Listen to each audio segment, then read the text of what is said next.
Let's talk to Paul Nuttall, Deputy Leader of UKIP, one of UKIP's minibus load of MEPs, 22 of them in the European Parliament. Good morning to you. Morning, Chris. Welcome to BBC News.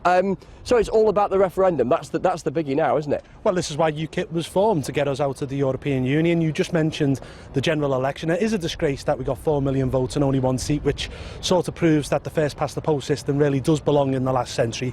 We do need electoral reform, but every cloud has a silver lining. We now have that referendum, which means that politics is going to be dominated by the European issue, which means that politics is coming onto our turf. So we really have a window of opportunity here, and it's up to us to jump through it. Do you need to make a very positive case? Because the challenge in a referendum for any outfit that is advocating the change rather than effectively the status quo has got to take people with them, haven't they? Because it's a bigger leap to leave something than it is to stay in it, whatever its pros and cons. Yeah, of course. I mean, we've got to make the point that if you want to control your own borders, you've got to leave the European Union. If you want to save a lot of money, if you want the country to be more democratic, we want the people who make the decisions that affect our lives to be the people we elect at Westminster and not bureaucrats in Brussels. But the good thing about today, and what is very positive, is that there's an umbrella group coming together called Leave.eu, which includes ourselves, indeed includes the Democracy Movement, Global Britain, the Bruges Group. I mean, these are organisations with up to 250,000 members. We're bringing them all here together today,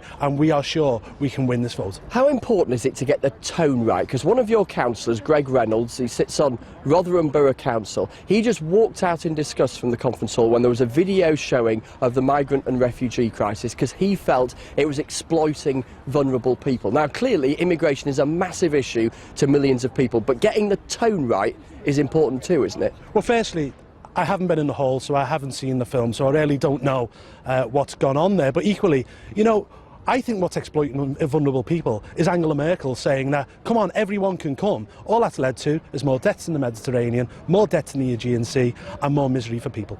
Paul Nuttall, we're really grateful to you. Paul Nuttall there, the Deputy Leader of... You didn't frankly have the balls to put country before party.